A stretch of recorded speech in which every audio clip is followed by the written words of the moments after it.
Nous allons donc maintenant passer à la modélisation de la partie avant de la patte.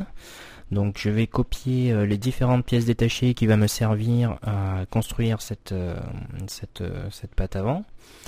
Donc j'aurai besoin évidemment des tubes, des boucliers, comme sur le croquis. Et j'aurai besoin aussi de l'armature et bien sûr de la griffe.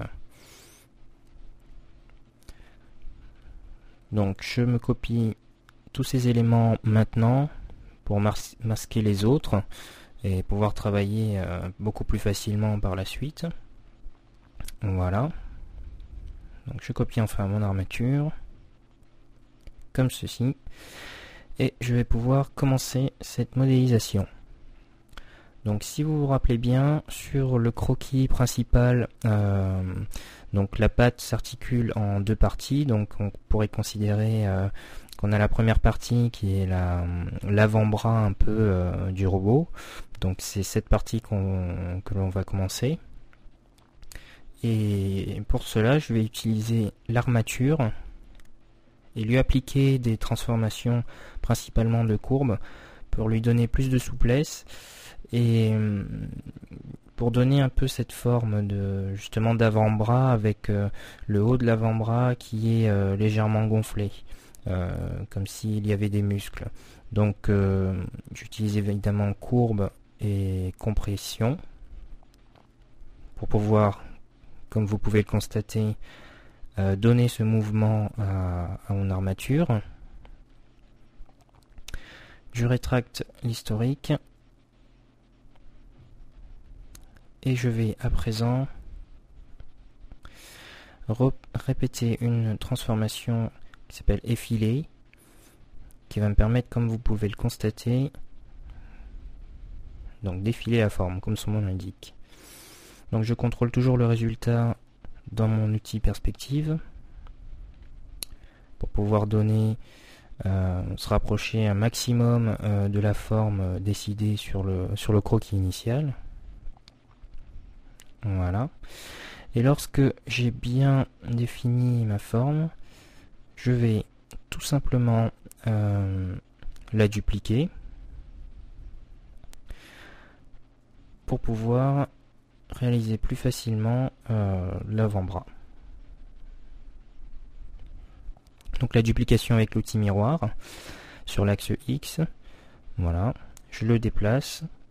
Je laisse volontairement les objets se croiser parce que je vais n'en faire qu'un en utilisant union pour limiter un peu le nombre d'objets qu'il y aura sur la scène.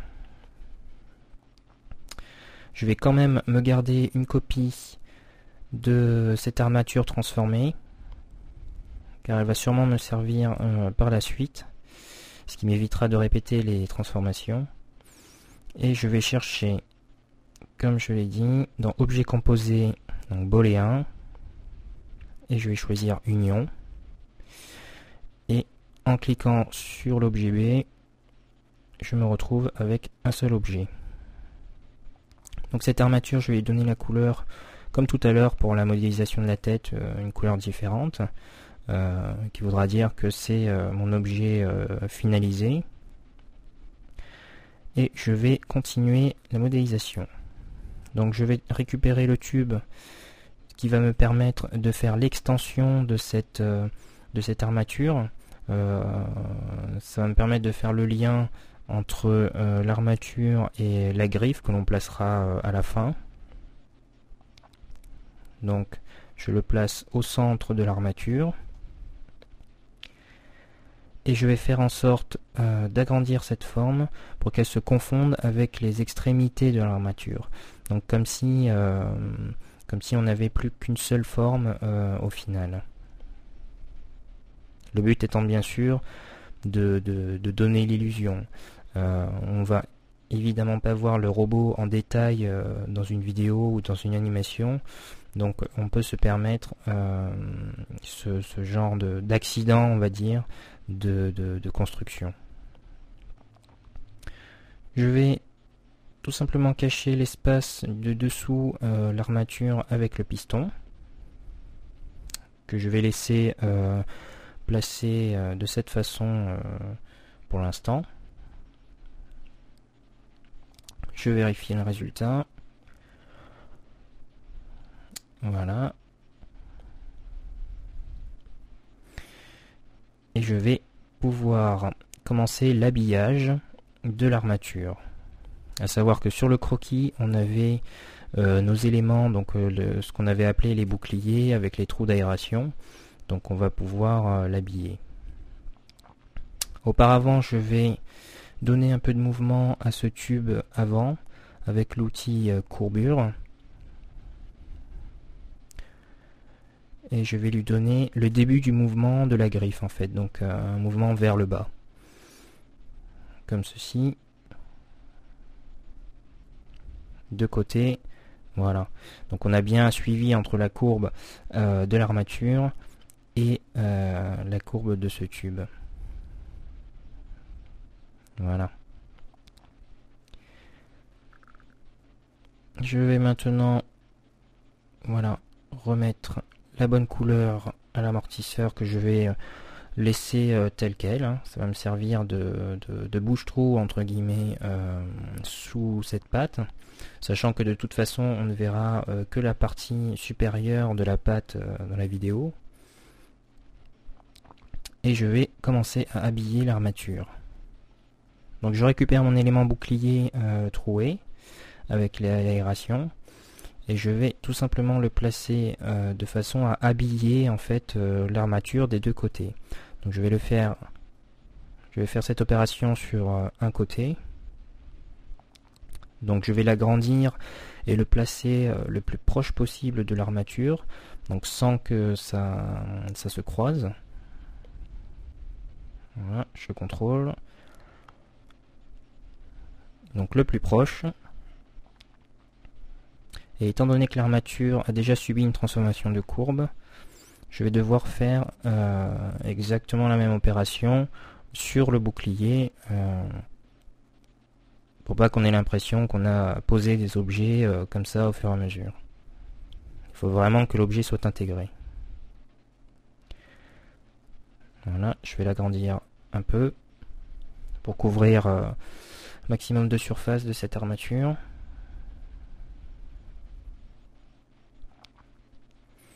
Comme ceci, et maintenant je vais pouvoir lui appliquer le modificateur courbure pour habiller la forme. Donc vous pouvez constater que si je vais trop loin, je rentre dans la forme de dessous. Donc je n'ai plus qu'à le redresser. Et on a bien notre bouclier qui habille l'armature. Voilà. Donc je vais tout simplement dupliquer ce bouclier avec le miroir pour ne pas avoir à répéter les transformations comme ceci, et je vais le replacer de l'autre côté.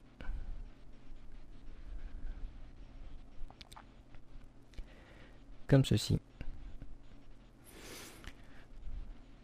Maintenant, on a bien un bon bloc qui commence à ressembler à ce qu'on aura au final de la patte du robot. Je vais tout de suite créer l'élément qui va me servir d'articulation. C'est un élément qu'on n'a pas dans les pièces détachées, tout simplement parce qu'il est extrêmement simple. Ça va être une simple sphère, voilà, qui va me servir de coude. Donc c'est à cet endroit que plus tard dans l'animation, le bras va s'articuler. Je le place maintenant, comme ça, il est fait. Donc je fais en sorte de le rentrer dans la forme avant pour créer un monobloc. Et ensuite on jouera sur le texturage pour simuler, pour ne pas qu'il y ait d'accident de texture entre la partie avant du bras et le coude, et en donnant l'impression comme ça que c'est vraiment un bras complet, quoi, totalement chaîné. Je le place dans la bonne couleur. Voilà, je contrôle le résultat. voir si ça n'a pas débordé. Et je vais maintenant pouvoir placer tranquillement le dernier élément sur cette patte avant, c'est-à-dire la griffe. Je groupe le tout. Et je vais donc m'occuper de cette griffe. Alors l'élément de la griffe, donc cette pièce détachée, elle va venir à l'intérieur du trou généré par le tube, donc à la gauche de la forme, là sur notre écran. Donc je vais rentrer cette partie supérieure à l'intérieur de ce tube. Donc je l'agrandis de façon à avoir la taille que je voulais sur le croquis, donc à peu près la même taille que la partie du bras avant, hein. Donc je vais le placer déjà, je l'agrandirai après, voilà, comme ceci. On contrôle les dépassements. Alors vous pouvez constater que la griffe agrandie dépasse du tube.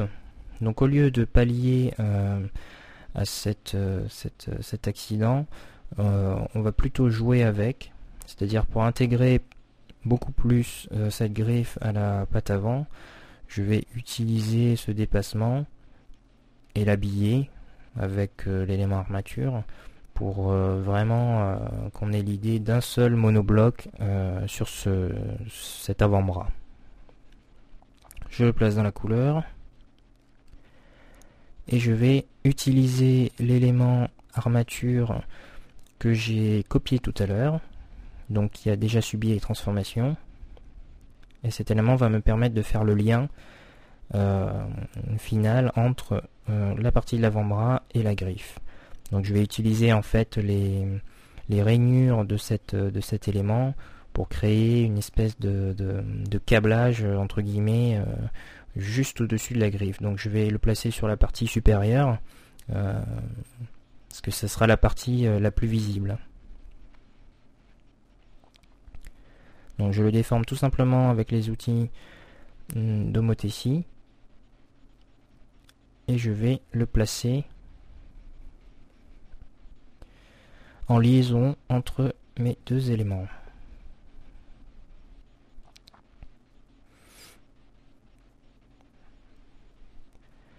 Comme ceci.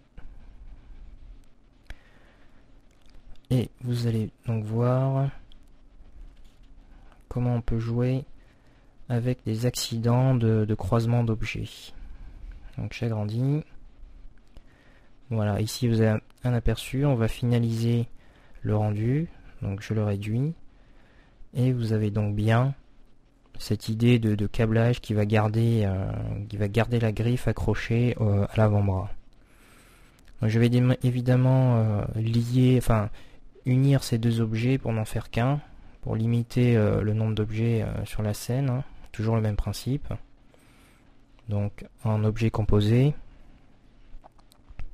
l'objet B est sélectionné, et je ne fais plus qu'un seul objet. Comme ceci. Je vais rajouter encore un élément derrière cette griffe. Donc un élément qui était sur le croquis initial, à savoir que derrière la griffe on a encore un support, si on peut dire, qui lie le bout de la griffe à l'avant-bras.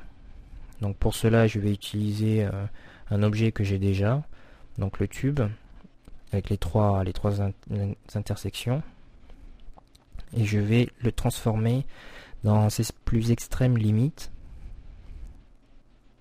Voilà, pour pouvoir créer mon support. Donc toujours avec l'outil courbure, mais cette fois je vais utiliser donc l'intérêt de l'historique que l'on a vu tout à l'heure, c'est-à-dire que je vais appliquer deux courbures à la suite de cet objet, ce qui va me permettre de revenir si besoin sur chaque paramètre de courbure indépendamment de l'autre. Donc je règle le premier et je vais aller chercher dans la liste des modificateurs le second, donc il va s'empiler dans l'historique et auquel je vais attribuer un autre paramètre de courbure, comme ceci. Voilà. Quand j'ai la forme voulue, je vais écraser donc l'historique pour me permettre d'avoir un objet simple, hein. Et je vais tout simplement aller monter cette pièce entre la griffe et le bout de l'avant-bras. Alors on va le placer grâce à la vue en perspective, on va pouvoir avoir une approximation exacte de la position de tous les objets. C'est pour ça que je garde aussi la couleur mauve par rapport au reste qui est définitif. C'est pour pouvoir avoir un repérage beaucoup plus précis sur la mise en place des éléments. Vous voyez, quand il y a des éléments qui dépassent, on le voit tout de suite. Donc je les replace correctement. Comme ceci. Donc ici, mon extrémité de l'objet n'est pas sur la griffe. Donc je le remets tranquillement sur la griffe. Dans les deux vues. Comme ceci.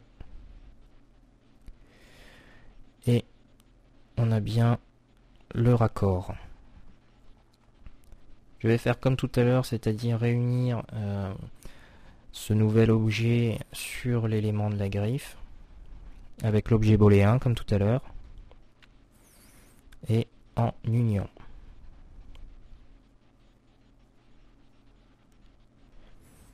Voilà. Je peux lui redonner la couleur finale et on a notre avant-bras qui est fini. Donc on contrôle, voir s'il n'y a pas des erreurs.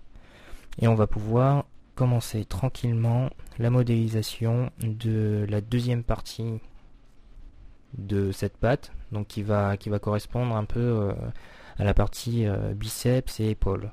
Si on fait référence à un bras normal.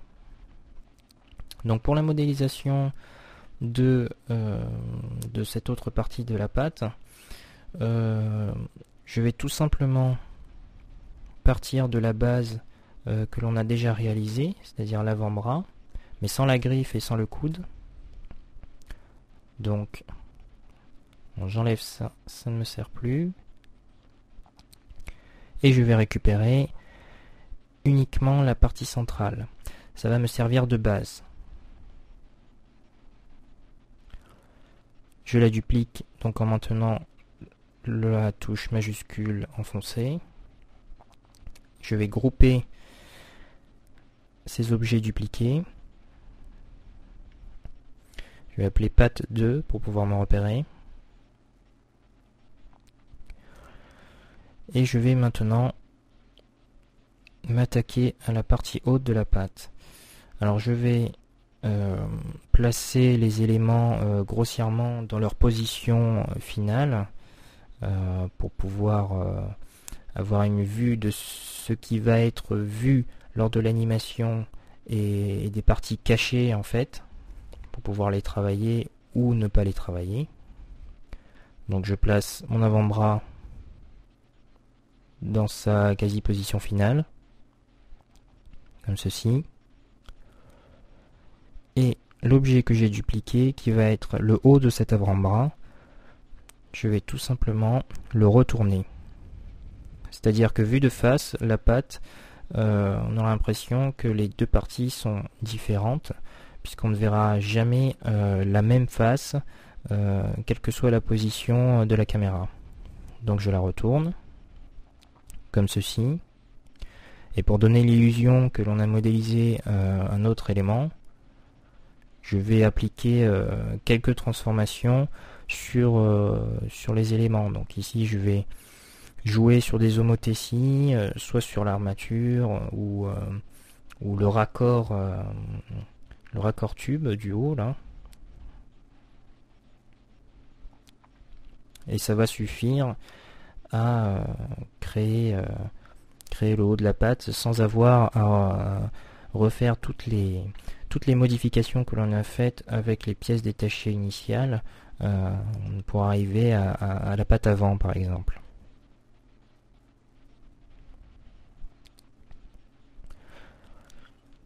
Donc ici, bon, je vais me passer de l'amortisseur puisque sur la patte avant il m'avait servi de bouche-trou,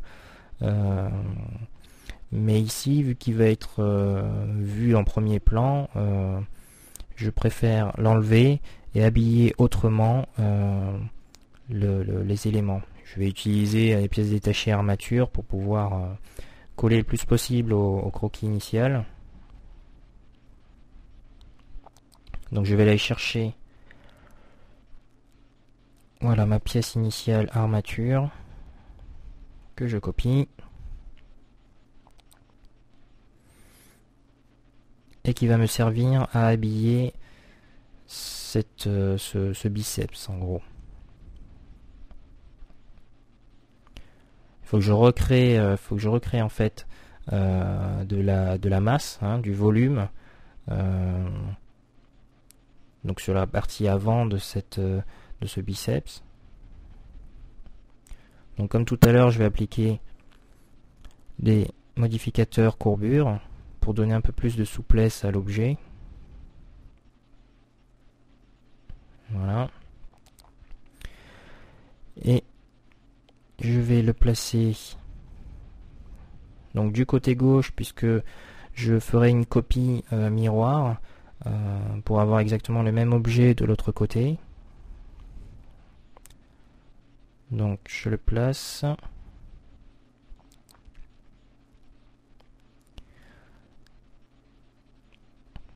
Voilà.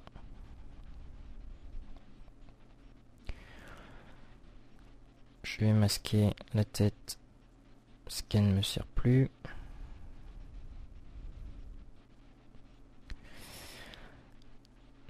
Voilà.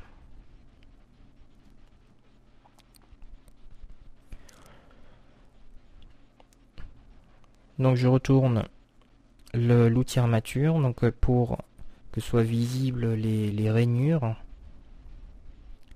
C'est ce qui va me servir voilà, je vais m'en servir comme des rainures de muscles.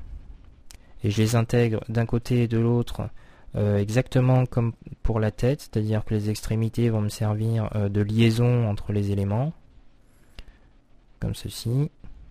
Donc il ne faut pas que je voie les deux extrémités. Voilà.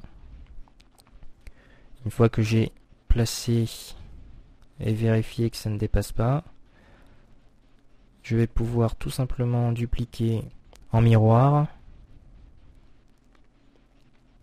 cet objet. Comme ceci. Et le placer de façon symétrique. Voilà. Donc lorsque j'ai placé ces deux éléments, je vais pouvoir les réunir comme tout à l'heure pour n'en faire qu'un. Toujours avec l'objet booléen. Donc en sélectionnant mes objets BA pour pouvoir faire l'opération. Je vais pouvoir ensuite finaliser la position de ce nouvel objet par rapport au reste.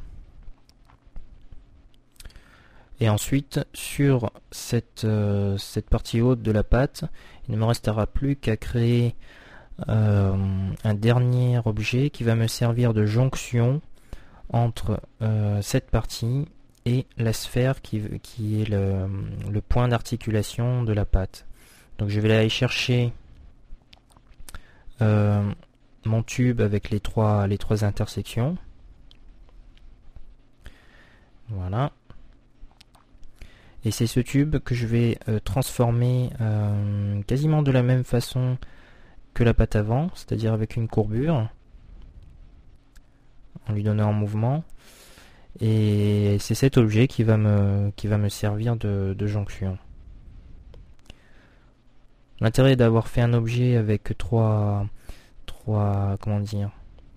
anneaux comme cela va me permettre de créer, après avoir appliqué des courbures, un objet, on va dire, complexe de jonction, avec minimisation du texturage. C'est-à-dire que j'aurais très bien pu faire ces interstices au texturage, mais étant donné que les fichiers de texture, je préfère en avoir très peu, donc je préfère réaliser ce type d'objet qui est beaucoup plus intéressant. Voilà, donc je lui donne la courbe que je veux, sachant que ça va être un peu le retour du coude, donc il faut lui donner un mouvement inverse. Donc vous voyez que je l'ai tourné vers le bas alors que le haut du bras est tourné vers le haut. Voilà. Et vous allez pouvoir constater que lorsque je vais mettre toute cette partie, donc tout ce groupe dans le bon sens, on aura une idée plus précise de la pâte en général. Voilà. Donc je peux lui attribuer la couleur finale, comme ceci. Et je vais enfin grouper le tout, puisque le haut de la pâte est maintenant terminé. Maintenant, nous allons pouvoir procéder à une petite finalisation de la modélisation de cette pâte, à savoir que je vais rajouter comme des rivets sur les éléments. Pas énormément, mais principalement sur les parties où il y a énormément de lisses. Et je vais aussi rajouter mes boucliers avec les aérations, comme sur le croquis. Donc il va me permettre d'habiller la jonction.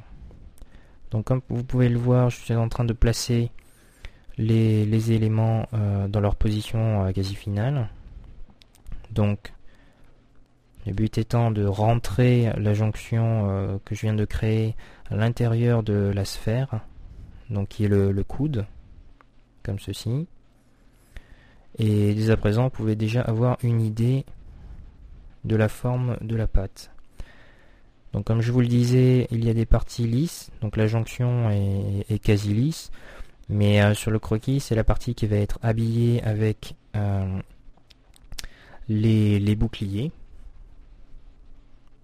Donc ici, je vais en mettre plutôt un, puisqu'on en a déjà deux sur la partie supérieure de la pâte avant. Donc je vais simplement en placer un seul. Ce sera suffisant. Donc je vais aller chercher ma pièce détachée.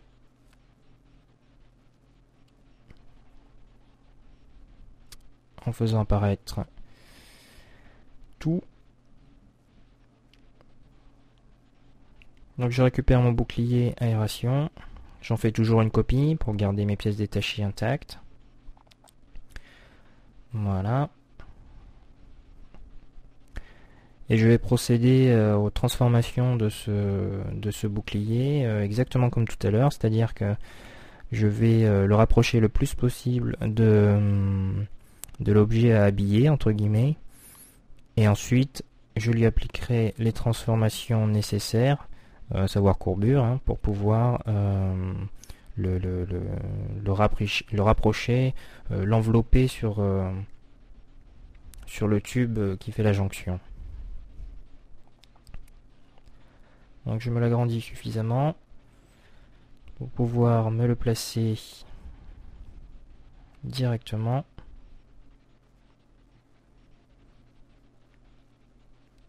Comme ceci.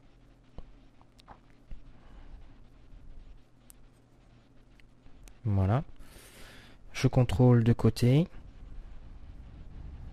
Donc ici on voit bien qu'on aura besoin de l'outil courbure pour l'habiller. Hop là. Comme ceci. Et je peux le placer au final le plus proche possible. Attention de ne pas croiser les éléments. À ce moment-là, on verrait l'autre objet dépasser à travers les aérations. Et ce n'est pas l'effet voulu. Donc ici, ça semble correct. Et je vais pouvoir placer maintenant mes petits rivets sur les parties qui me semblent peut-être trop lisses et qui ne ressortiront peut-être pas même avec un texturage. Donc je vais placer des rivets sur les deux côtés du coude, par exemple. Ça va un peu renforcer aussi l'idée que c'est la partie d'articulation, exactement comme sur le croquis en fait.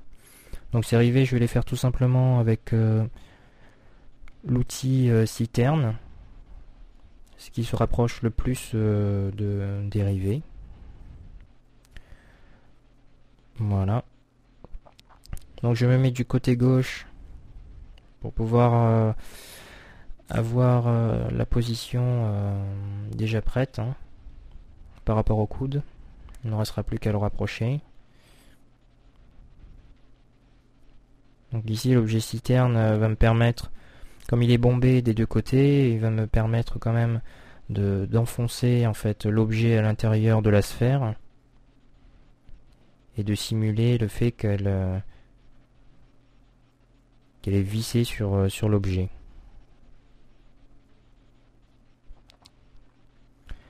Donc je vais lui redonner un peu plus de souplesse car on voit les hexagones. Je vais l'appeler vis parce que je vais m'en servir 3 ou 4 fois. Voilà. Et avec ma vue en perspective, je vais contrôler la position.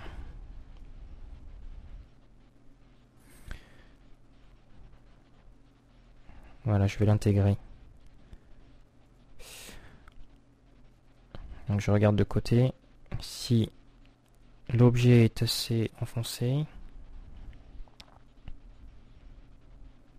Ok. Il ne me restera plus qu'à faire un dupliqué, tout simplement, et à le glisser simplement sur l'axe X, et il sera directement de l'autre côté et symétrique.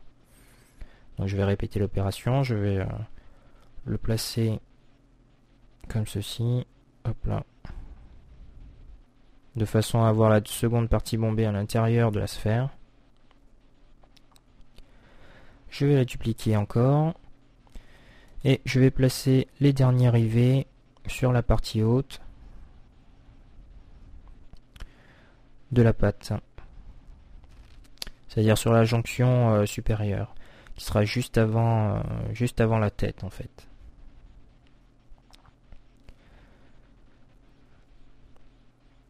Comme ceci. Voilà. Étant donné que c'est aussi une partie où il n'y a pas tellement d'éléments graphiques, enfin de design sur l'objet, le rivet va me permettre de rajouter ce petit plus.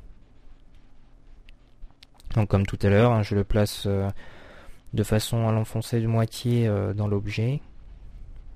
Et je ferai tout simplement une symétrie miroir pour le placer de l'autre côté. Et on a notre patte totalement finalisée sauf texturage bien sûr, mais la modélisation, ça va, enfin la construction de cette patte est terminée. Voilà, on sauvegarde et on contrôle l'ensemble et on peut déjà apprécier la forme finale de l'ensemble de cette patte. Donc je vais déjà grouper les éléments qui seront enfin les éléments principaux, c'est-à-dire que je vais grouper le haut de la patte qui va être un élément, l'articulation je la laisserai grouper sur l'avant-bras et la griffe, et lors de l'animation, quand on appliquera les outils os en fait, bones, on aura juste deux objets à animer. Voilà. Je n'oublie pas de grouper les rivets que je viens de créer. Sinon, ils ne seront pas pris en compte dans mon élément final. Hop là.